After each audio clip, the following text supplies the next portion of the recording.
Welcome to the Exceptional Sales Leader Podcast with Darren Mitchell. If you're a sales leader looking to take your leadership to a whole new level, then this is the podcast for you. We'll be exploring tips, techniques, and strategies to help you take your leadership to the exceptional level and allow you to enjoy more money, more meaning, and better sales results.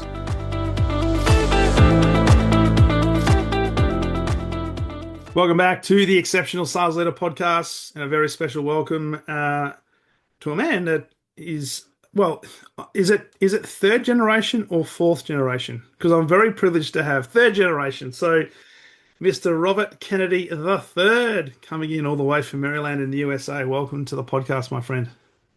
Darren, it's my pleasure to be here, my friend. Thank you so much for having me. It's an absolute pleasure of mine. I was looking at your name and I'm thinking, you know what? This is probably the first time I've spoken to somebody who has a second or a third behind their name. So I'm always intrigued to get into the backstory, which I'll let you speak about in a little bit. But for the audience's benefit, you are currently the president of Kinetic Communications. You're a public speaker and presentation consultant. You specialize in effective communication, storytelling, and you've done a lot of things in your career. Where did it all start? And do we start with the origin of your name? Is this traditional in your family? Yeah, well, the origin of the name, there's a whole lot behind that. The Kennedy name is Irish, as far as I know, and the original name was Okanaja, and so which means helmet head.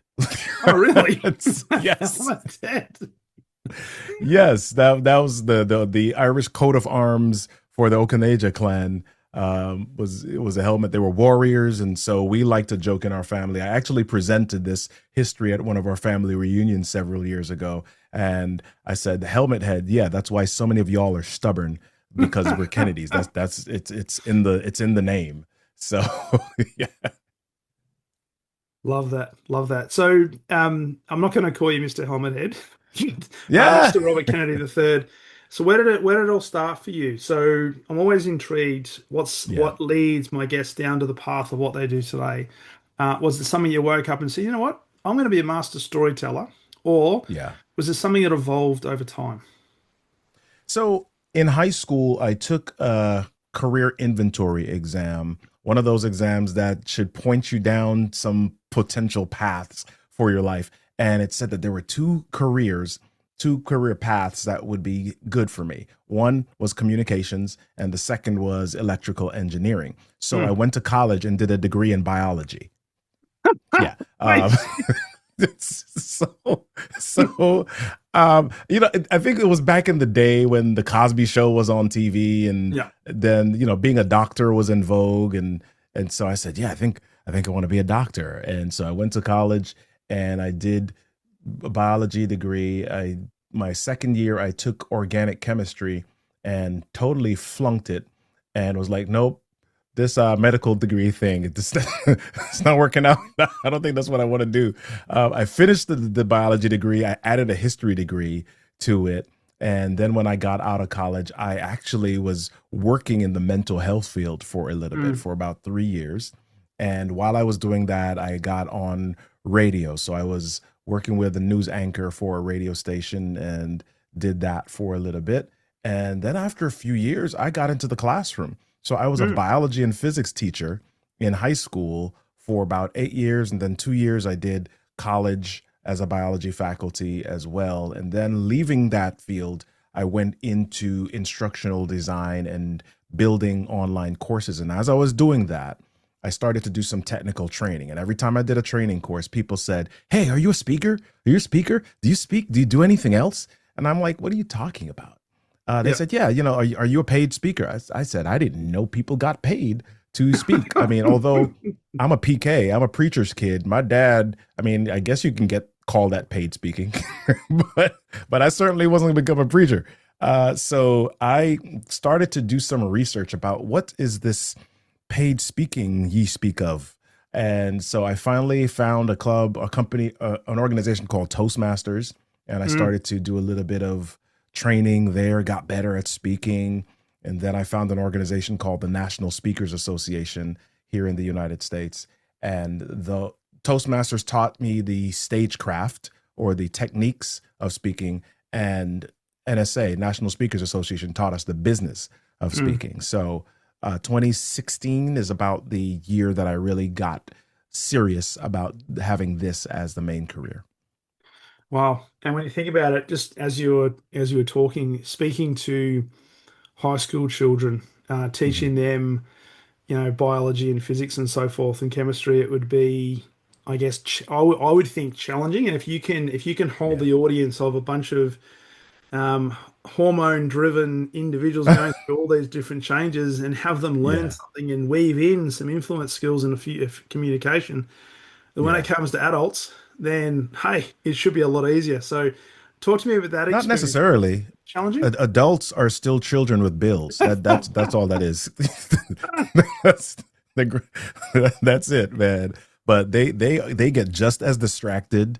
They get just as impatient as kids. So one of the reasons why I do what I do is because there are definite frameworks and strategies behind speaking to Mm, help create attention and keep it and engagement for any audience so that they can learn and remember and put things in action yeah. long after you're gone. Mm. It's interesting, isn't it? That, and I wanted to talk about storytelling, some frameworks, and effective Yeah. communication, but it would be remiss of me not to ask you about people's fears around public speaking. So, Mm, Toastmasters have been around for a long time. National Speakers Association, we've got similar things here in Australia. It's yeah. fascinating that the number of people who look at public speaking as if, oh my God, I've got to avoid that. And if given the opportunity to come and do a speech in front of, say, even your peers or a small organization, or God forbid, a customer organization, most people choose to not do that or look for ways to avoid doing that. From Yeah. your perspective, in your experience, what do you think causes that? What do you think might sit at the base of people's reluctance to be a good public speaker or an effective communicator? Yeah. None of us likes to be criticized. We don't like if one person stands in front of us and criticizes us. Let's multiply that by 100, shall we?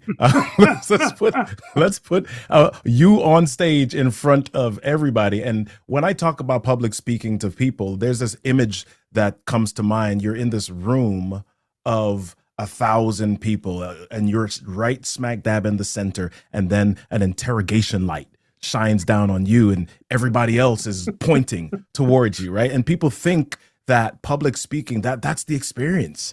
What it's like, oh my gosh, I'm the center of attention. I am the focus. And every mistake, every error, everything that I do is going to be amplified. So nope, Mm. I don't want to experience that. Do you know it's really fascinating? And I've done a lot of public speaking training and teaching people how to pitch in front of groups. And Yeah, I get the same sort of response every single time. What if I forget what to say? What if I stand up in front of a group and they're looking at me and they're judging me and they're yeah, they're eating off every single word and criticizing every single word. And I say to them, it's really interesting that the people in your audience, the last thing they're thinking about is you. So what you're yep, doing is you're playing this story in your own head, but in yep, reality, they're thinking about it. And in some cases, they're probably even not paying attention to what you're saying. yeah, absolutely. Absolutely. When I was teaching, I taught ninth graders and 12th graders. I don't know what the equivalent is in Australia, but I taught first year of high school and last year of high Yep. school, Yeah, man. and I Yep. would get messaging that, hey, these kids they're knuckleheads. You have to work hard to teach them. Their attention is all over the place. They don't really want to be here. And I found the opposite. I Mm, found that most kids want to be taught. They mm, want structure. They're like, listen, I'm here. I if you have something interesting for me to do with my day, I'm all in. Right? Let's go. And so it was really just about getting their attention, and they absolutely were not thinking that I'm the enemy or that I needed to. They didn't want anything to do with me. They didn't want mm, anything to do with me if I was boring.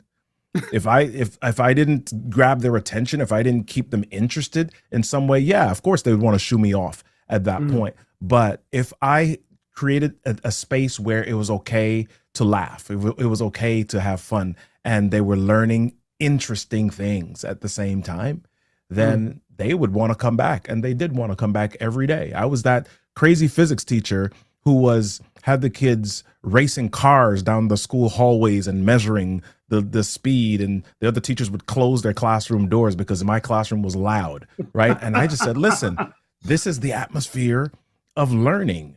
I Yeah. don't want it to be that quiet classroom where the kids have their heads down on the desk. Mm. No, this is going to be a space where they're going to remember it for the rest of their lives and hopefully learn a thing or two that can help them in their lives along the way.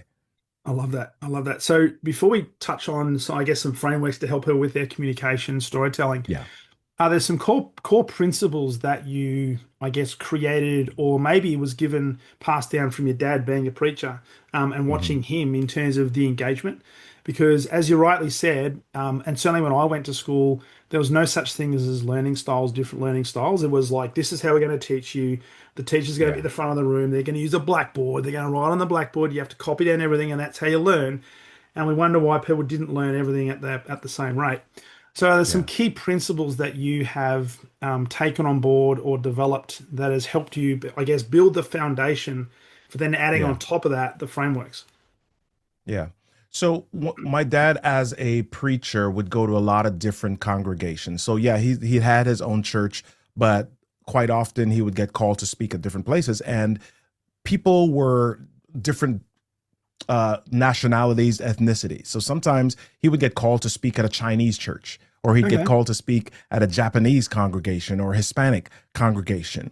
And if he went to a Chinese congregation, yes, there was a translator because my dad didn't speak Chinese, but my dad made sure to learn a few words in Chinese to introduce the conversation. So, he would go to a Chinese church and he would stand up and he would say "sheshe," which is good morning or hello. Or he'd be at Japanese church, "Hey, konnichiwa." He would do that. "Buenos dias" if he's at a Spanish church, Yeah. right? Because what that does is it immediately lowers the guard of everybody in that space and saying, "Hey, this person speaks our language. Hey, this person cared enough about us to research something that connects with us. So let's give him permission for our attention just a Mm. little bit longer." And so when we talk about being online these days with videos and all the different things that are happening, people saying, what are the frameworks that I need to have an interesting or a viral video? Well, here's the deal. You got to figure out what can you do to get your audience to give you permission to have their attention Mm. just a little bit longer. That's it. And you got to find out something about them and make it about them, and it's not about you. Yep. So Yep. how do you step into, I guess, the shoes of your audience, start to see things through their eyes? What are some of the challenges?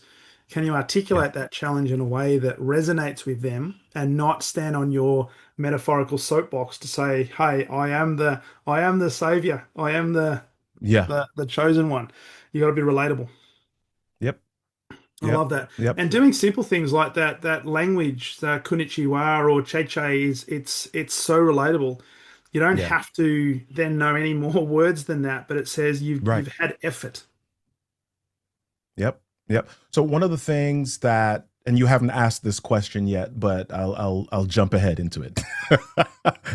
One of the things that I share with some of my coaching clients when they ask, "Robert, how should I start a speech? How do I get people's attention?" And what most people, when they go up to speak, they start out with, "Hey, thank you for being here. My name is Robert Kennedy III. I'm so glad to be with you. I traveled all the way from Sydney, and boy, are my arms tired," or, whatever it is. I flew all the way from Sydney. Yeah. So I say, well, you know what? When you get on stage or when you get up in front of any audience, your goal is to get them to not pay attention to you.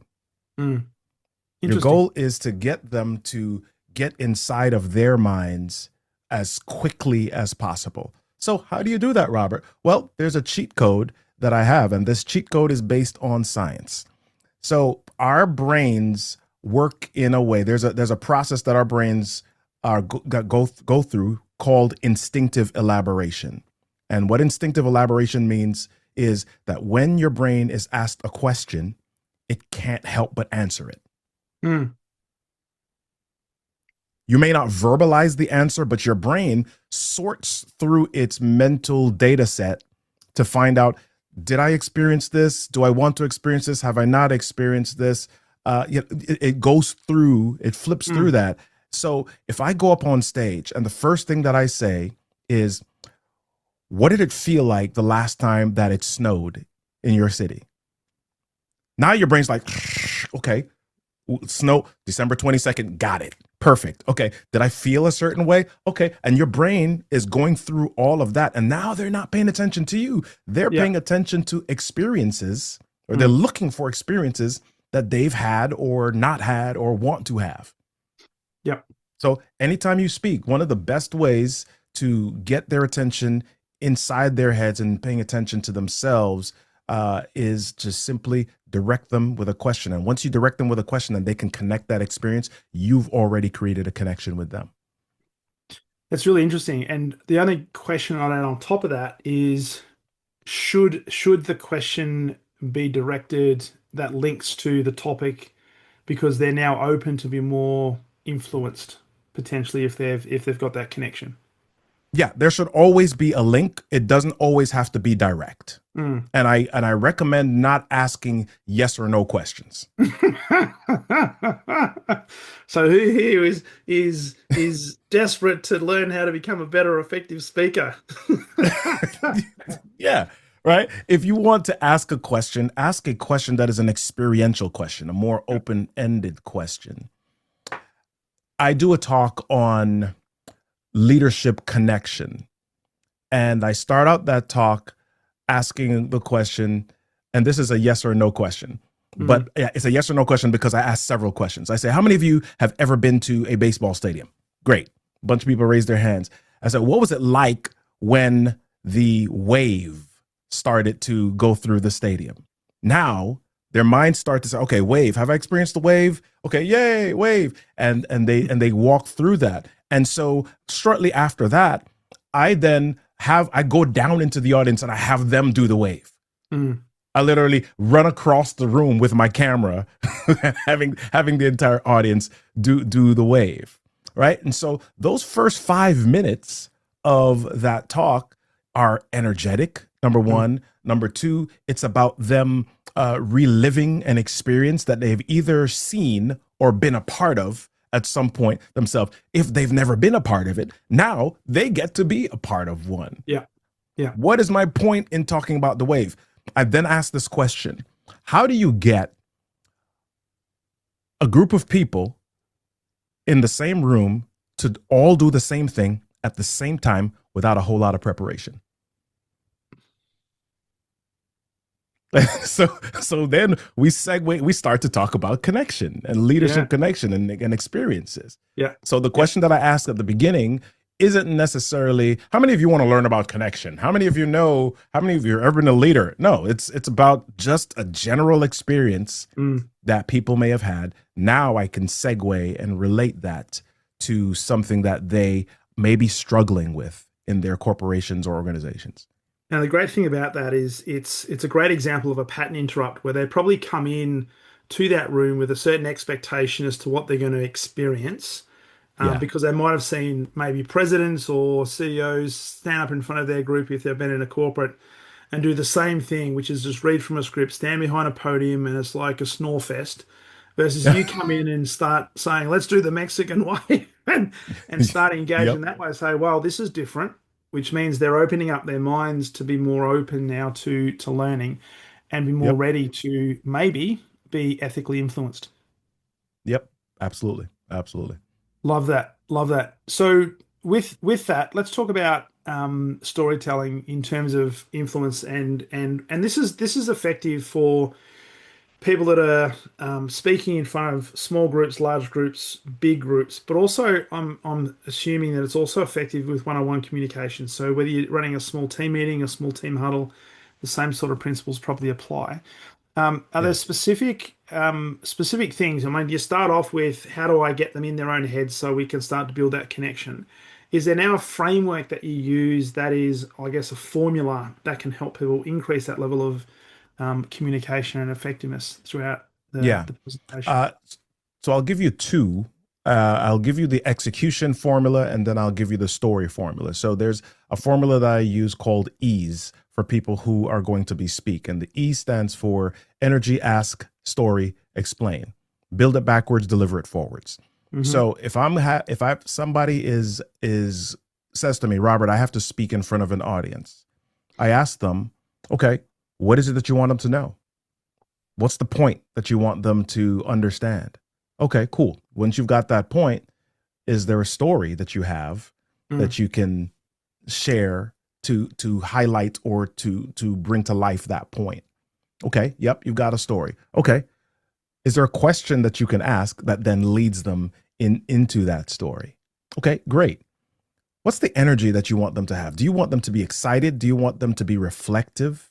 Do you want them to be enthusiastic? What is it that you want? If you can highlight or understand the energy that you want them to have, then that may determine the type of question that you ask, and then the story that comes after it, and then ultimately the point or the explanation that you're trying to make. And so I use that for people, and I say, listen, you can develop a talk in 5 minutes or less using that Mm. framework. Mm. I love that. So, is there an example that you've been able to? Because if you can do it in 5 minutes, that is Yep. a huge boost of confidence for an individual Yeah. who are probably thinking about, my God, I've got to think about what to say. I've got to make sure I say Yeah. the right thing. Yeah. That I guess unleashes some of the inner creativity that takes Hmm. pressure off us to have to get the right thing said, and instead deliver a message and create a feeling in the audience, which is ultimately what we want to do, because the feeling will actually start to create some sort of movement. Yeah. Yeah. So there's a story that I tell about when I was 8 years old and learned to ride my bicycle. And so the example that I'll give is, if I'm in a corporate setting, what I want them to know is that every failure isn't a total fail, right? Every challenge doesn't necessarily mean failure, and you can celebrate even in some of those failures. Sometimes Mm, that's what I want them to know. The story that I'm telling is the riding the bicycle at 8. The question that I start out with is, what was it like when you learned how to ride your bicycle for the yeah. first time? Right. And so the energy for that I want is, okay, I want them to think about it. I want them to reflect for a moment. So I ask the question and I pause. And then I, there's this story that I'm about to share really quickly, is something that I can tell in 2 minutes or 20 minutes. Hmm. So I say, when I was 8 years old, I was with my friend in Montreal, Canada, and we were looking out the window, and I saw some children outside riding their bicycles. And I said to my friend, hey, how do you learn how to ride a bicycle? And he said, well, you do it that way. And he pointed out the window, and we saw some children out there with their bicycles, and they had parents pushing them down the street. Now, we were at home alone. This was back in the day when you could leave 8-year-olds at home alone without any consequences or repercussions. And so I said, I've got to learn how to ride the bike today. So we went out to his garage, grabbed his bike, and we took off. He took off, and I tried to ride the bicycle on the street. And of course, I fell. Mm, Somehow I figured out that his driveway was on a decline, went underneath the house. I figured out mm, that I could just balance on the bicycle and let it coast down the hill and go into the garage, which I did. I did that for about 30 minutes. After about 30 minutes, I figured out that I could take my act to the road. So I did. I got on the road and I was able to balance a little bit, but I wasn't able to go very far mm. because I didn't have that much experience yet. But I noticed that at the end of the street, there was a hill. So I took my bike over to the end of the street and I perched it at the top of the hill, and I pushed off and I started to allow it to roll down the hill. What I wasn't prepared for was that the hill kept getting steeper and steeper. And as the hill got steeper and steeper, the bicycle started picking up speed. And after a little while, my pedals were going so fast that my feet flew off the pedals because I couldn't keep up with them. And I was coming closer and closer to the end of the street. Oh, by the way, at the end of the street, there's an intersection coming up. So I'm coming down this hill, and partway down the hill, as I get closer to the intersection, I remember that there was something I forgot to teach myself in the driveway: how to brake, how to stop. So I'm getting closer to the intersection, and I notice on the left-hand side of me that there's a lawn. So I take the bike and I swing it over to the end of the lawn. I fly off the bike. I fly through the fence, and a lot of mud and dirt and grass is on my face. and I slide and I come to a stop. And I get up and I look at the top of the hill and I see my friend, his face is like, oh my gosh. But I raise my hand in victory because I had ridden my bike.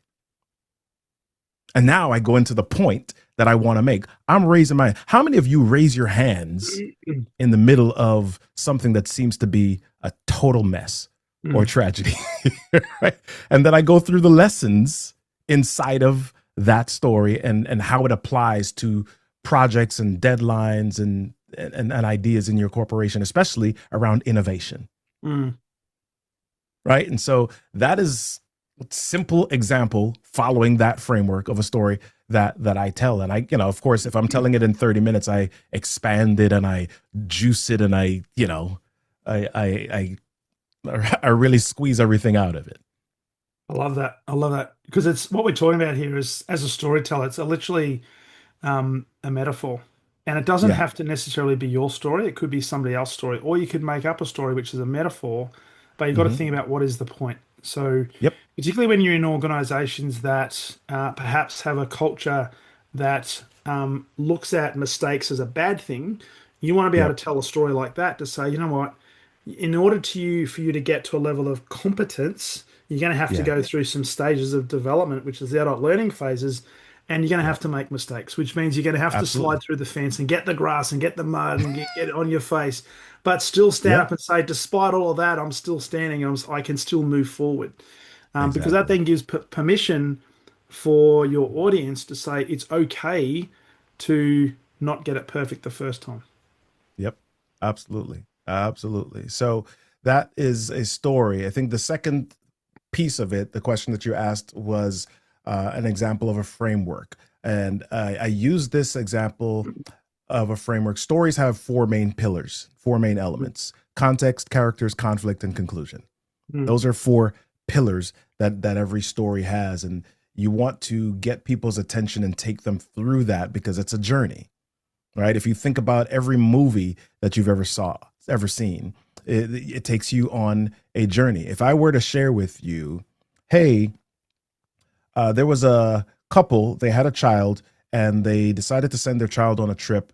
They put him in a spaceship. He landed in a cornfield on another planet. Another couple found him, took him home, grew him, sent him to college. After college, he went to work at a newspaper and saw somebody there. He fell in love and lived happily ever after. You would say, dude, give me my money back for that movie. that's it. What was that about? That's Right? it. What's missing inside of that? Well, what's missing is the stuff that makes it relatable. What's missing is the drama. What's missing is the bombs. What's missing Mm, is the villain. What's missing is the failure. What's missing is the challenge yeah, inside of all of that, right? Because humans, we go through challenges we all do. the time. And so I've got to figure out how to connect with other human beings through that challenge or what Mm, we call the conflict. So in storytelling or even in online video, we talk about something known as the hook. mm, What is the hook? What is that statement that you say up front that makes people say, "Wait a minute, I'm going through that right now. Hey, this guy Darren, he understands me. Oh my gosh, why is Darren asking that question? How did he know what what was happening in my life right now?" Right? So there's a hook, and the hook is the conflict. Once you address that conflict with people, then you can say, "Okay, let's talk about what's going on in your world." Before the mm, show, we were talking about politics a little bit, and you were talking about your country. So we can say something like, have you experienced a change in your finances? Or are you comfortable? Or are you tired of not being sure what's happening with your finances? Okay, mm, let's talk a little bit about what's happening in our country right now around the economy. And you talk about the context, and mm. then you say, well, what if I could share with you a technique or a method that would allow you to be comfortable and confident and calm no matter what was happening with the country's economy? Would you listen? They were like, oh Most my people would. gosh, Absolutely, yes, yes. let me Absolutely. listen. Okay, so then you say, let me share with you my Darren Mitchell 3-part process for being comfortable, confident, and calm in chaos. Yeah. Right? So Yeah, that's storytelling.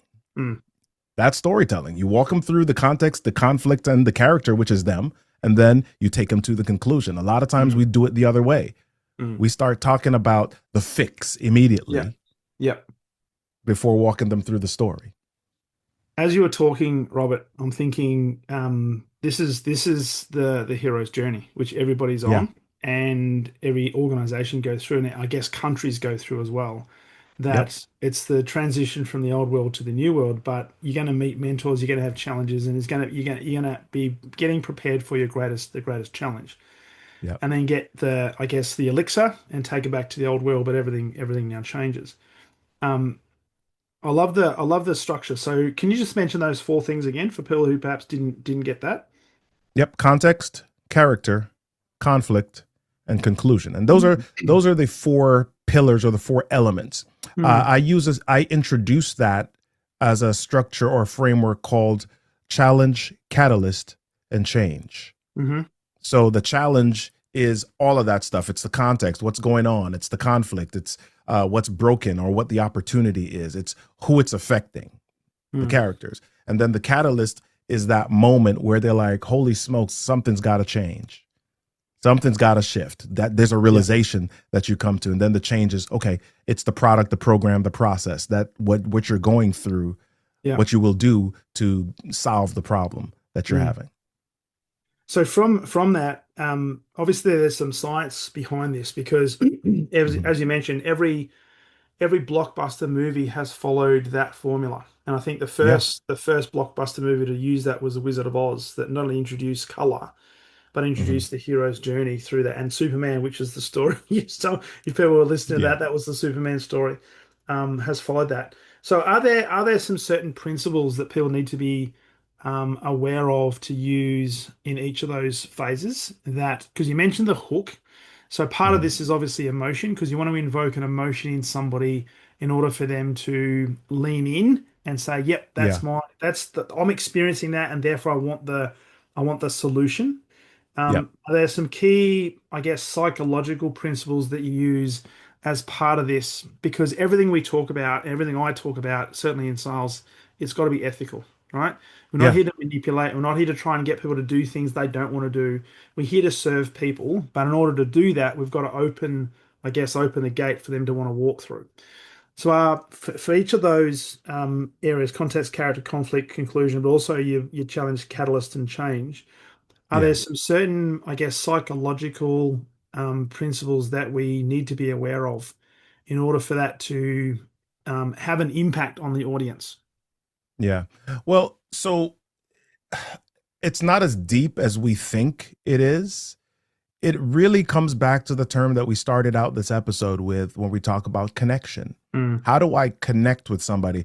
Well, you can connect with them only through emotion. You can connect with them. You cannot connect with them simply by sharing information. mm, You can only connect with them through emotion. So, what is it that I can research? What is it that I can say that allows them to make some sort of connection with you? Because our brains, here's how our brains work. Our brains are always looking for the next step. Our brains yeah. are always looking for connections. Our brains do not like open loops. Mm, It is why when you watch a TV show at the end of the season, the producers leverage it by creating these cliffhangers because they're essentially saying to your brain, come back, come back, come back here. Right? Because if they end it nice and it's neat, you're kind of like, okay, cool, that's done. Let me find something else to watch. So the brains don't like our brains don't like open loops. And so we've got to figure out what the open loops are in mm, people's spaces. And we do some of that by researching and finding out what's happening in their world. If I'm in sales and I'm going to be selling to people in the real estate industry, let's say, uh, and I'm selling vacuum cleaners, right? Then I've got to figure out what is the problem that people are having in their homes beyond the fact mm, that there's dirt on the floor. because that's average. I can go to a wholesale market. I can go to a home improvement store and get any vacuum cleaner. Mm. But is there something beyond dirt on the floor that is happening in their space? Right. When I was a kid, there was this vacuum cleaner company called Kirby, and it was this company that it wasn't just a regular vacuum cleaner. They had all these attachments. It would You would attach a hose and it would be a sander, so my dad could use it to sand wood if he wanted to. You attach another hose and it could be a back massager. You attach another hose and it turns into a shampooer.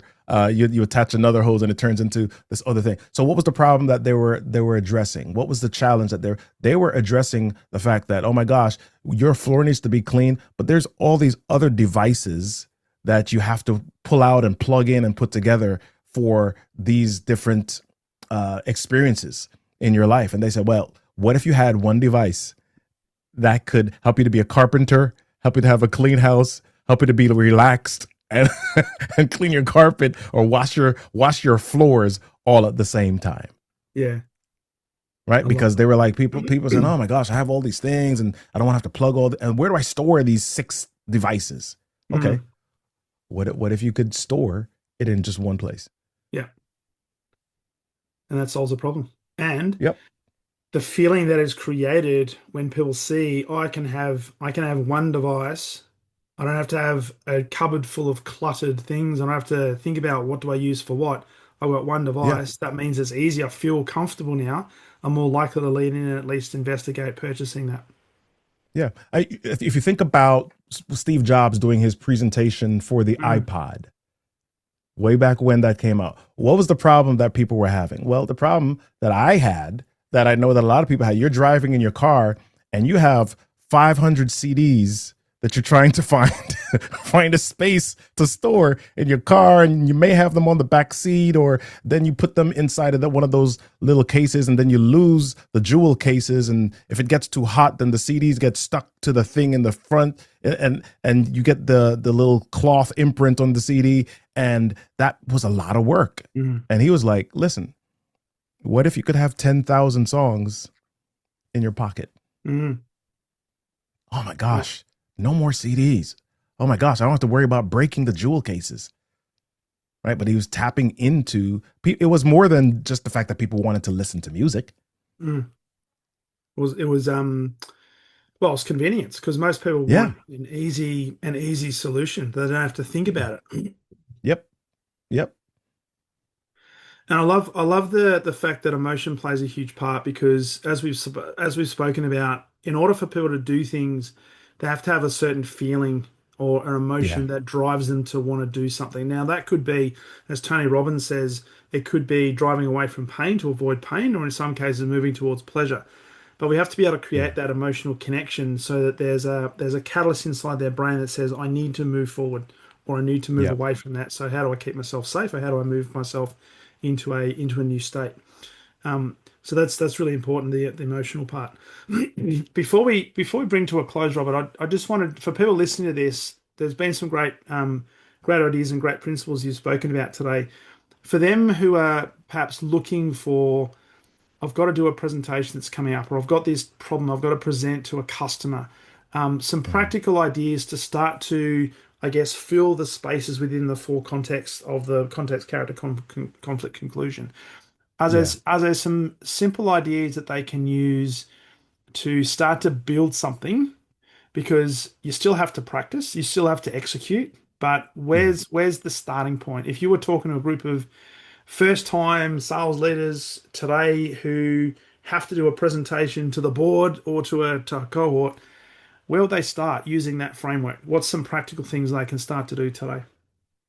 You always want to start with what's going on in their world. Mm, What's happening in the world of your audience, of your customer. A lot of us have the product already, and we want to talk about the features of the product. We want to talk about the bells and whistles and everything that it does. What if your audience doesn't care about that? You got to which they figure don't, by the out way. what is happening in their world. What's burning for them? What challenges are they experiencing right now so that you can speak the language that connects with them? Mm, right? And if you're able to find that out, then everything else is much easier. So if we talk about the the four elements that I just mentioned, the context, the characters, the conflict, the conclusion, well, I would start out with who the characters are. Who are you talking to? Are they mm, farmers? Are mm, they lawyers? Are they insurance agents? Okay, cool. Once I understand that, then I find out, okay, what's the conflict that they're facing right now? Okay, are they facing declining sales? Are they facing um, technology moving too fast for them? Okay, once I understand that, then okay, what is going on in their world? What is happening in their world that maybe that conflict has affected? mm, All right. Is it causing them to have to hire more people than their budget can support? Is it causing them to have to um, delay or take too long to get back to prospects and people in their pipeline because they're dealing with some of the speed of technology and they don't know how to mm, handle it all? Okay, so deal with the characters, figure out the conflict, and then figure out what's happening in the world of your audience. Once you can button or bow tie that up, once you can understand that, then you can present it in a way that says, with the question, what if you could solve this problem to achieve this benefit? mm, Okay, let me show you how to do that. mm. I love that. And from a selling perspective, I love your thoughts on this because obviously, being a speaker and a communications um, consultant, Mm-hmm. your thoughts on, I guess, removing yourself from the outcome. So how much, because there's a lot of people out there that have this fixation with sales. Oh, sales is all about pushing the product. And you mentioned it before. We're very good at knowing the features and the idiosyncrasies of our own products, but we don't necessarily recognize that most people are not looking for our product. They're looking for a solution to a problem that they either Yeah. know they have or they've discovered they have through the conversation that we have. In terms of the work that you do and pitching and helping people effectively communicate, how important is it to remove yourself from the pressure of having to get the quote unquote perfect outcome? In other words, if they want to see a solution to solve a problem, we then present that, but then what? Yeah.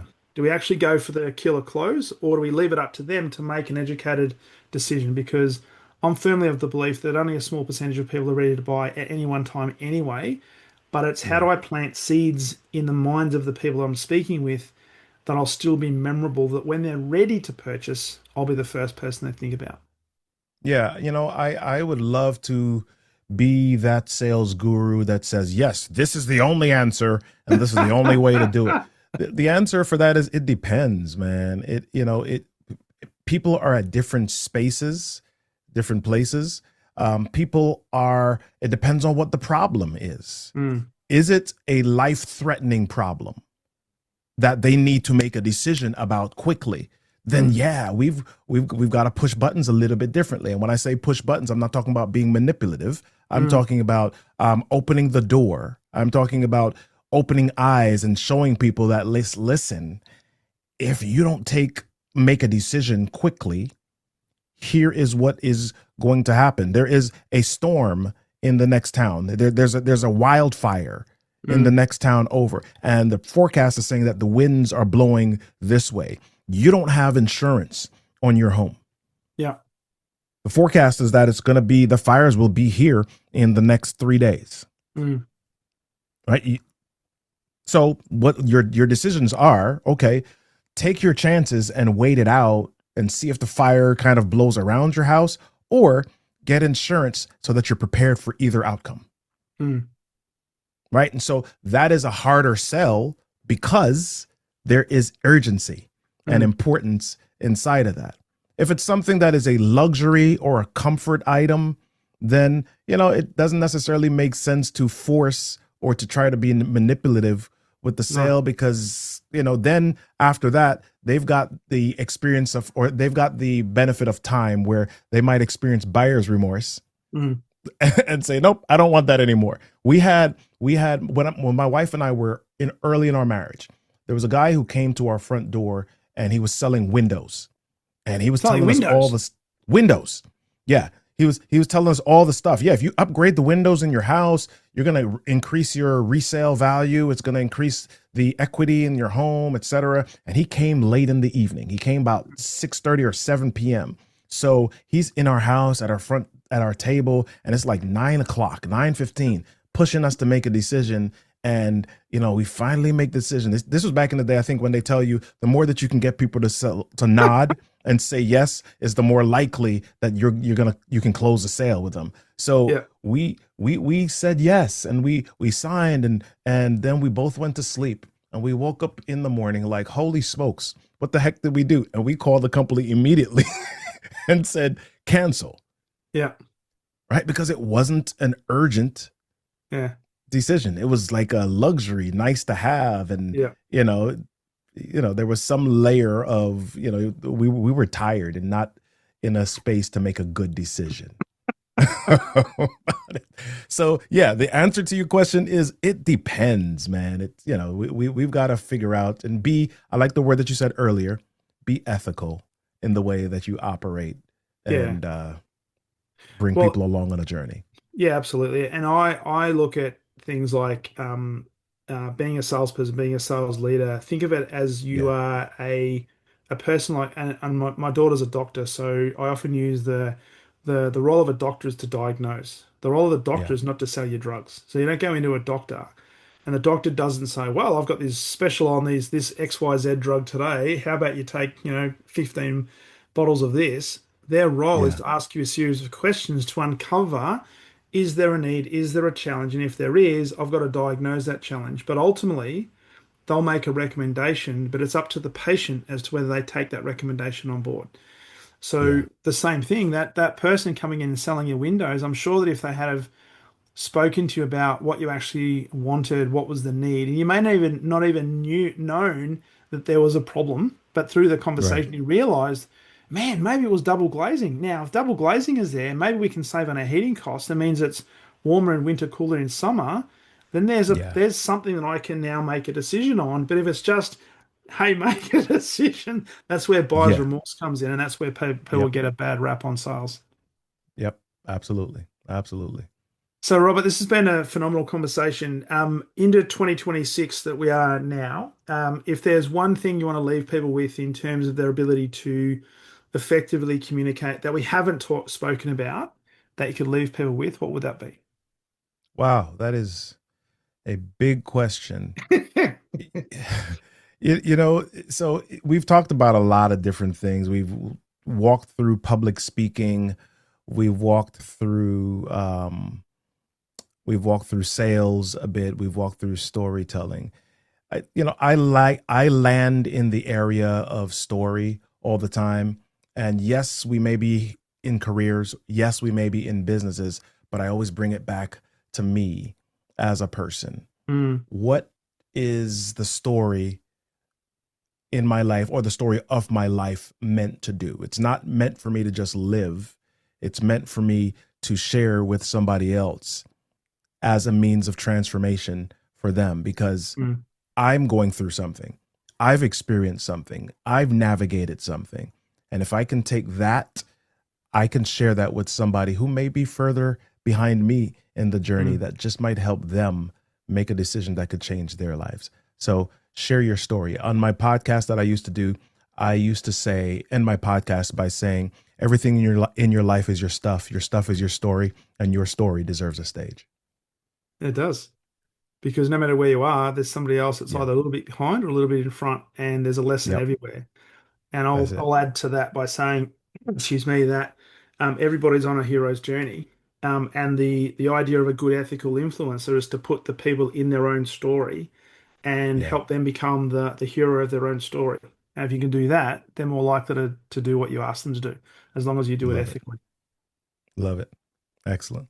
Mate, thank you so much for coming on the podcast. For people who would love to connect with you, learn more about you, look at your videos, plug into what you're doing, where's the best place for them to connect with you and learn more about what you are doing, my friend? Easiest place to go is robertkennedy3.me, the number 3. I'm on YouTube, I'm on Instagram, I'm on LinkedIn is the place that I hang out mostly. But if you go to robertkennedy3.me, you can find all my socials and programs and ways to connect with me. Brilliant. I'll make sure I put those in the show notes.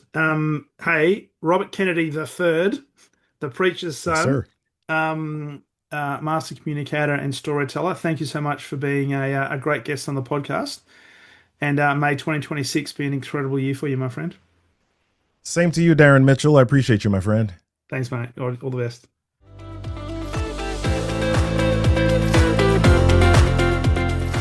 Thank you for listening to the Exceptional Sales Leader Podcast. I trust the information in this episode has been helpful in your journey towards becoming exceptional. And remember, please take the time to rate the show, subscribe to the show so other people can find it. But also, if I can help you, jump on my calendar, go to leadwithdarren.com and let's have a conversation about how I can help you along your journey to being exceptional.